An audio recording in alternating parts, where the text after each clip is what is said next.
Nagsagawa ng Metro-wide blood donation drive ang Philippine Blood Center, katuwang ang isang non-government organization na layong makatulong sa mga ospital at magbigay kaalaman sa publiko kung ano ang kahalagahan ng pagbibigay ng dugo. Yan ang ulat ni J.M. Pineda.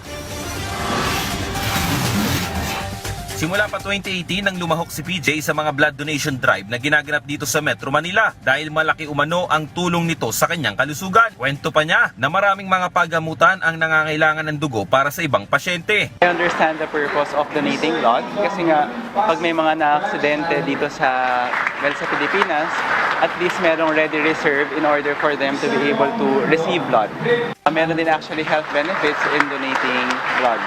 So, for me, I also want to set an example to other people kasi yung ibang mga tao para they don't understand the importance of donating blood.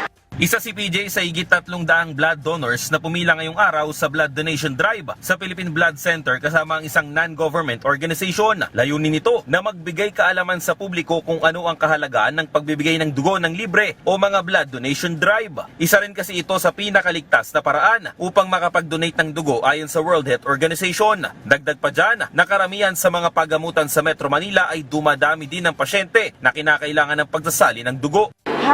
Lahat ng dialysis patients, before they will be dialyzed, they need to be transfused with blood. So that's one. And understandably, especially in our country, ang dami nating vehicular accidents. So yung vehicular accidents natin na yan, karaniwan yan nangangailangan ng dugo. So, ayon pa kay Fabregas, dumaan din ang Pilipinas sa puntong kinakapo sa supply ng dugo ang mga hospital sa Metro Manila. Dito ay nagkaroon ng fixing o bentahan ng dugo, kaya ang mga ganitong blood donation drive na mga grupo ay makakatulong para makapag-imbak ng supply ang blood center. So, bakit nagkakaroon ng fixing? Kasi nga kulang.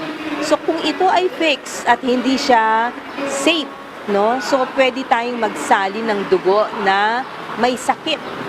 So that is why, bakit importante ang blood center? Yun yung advocacy natin. Voluntary, non-remunerated. Hindi kasi yung simpleng voluntaryo lang, no? Kailangan walang bayad.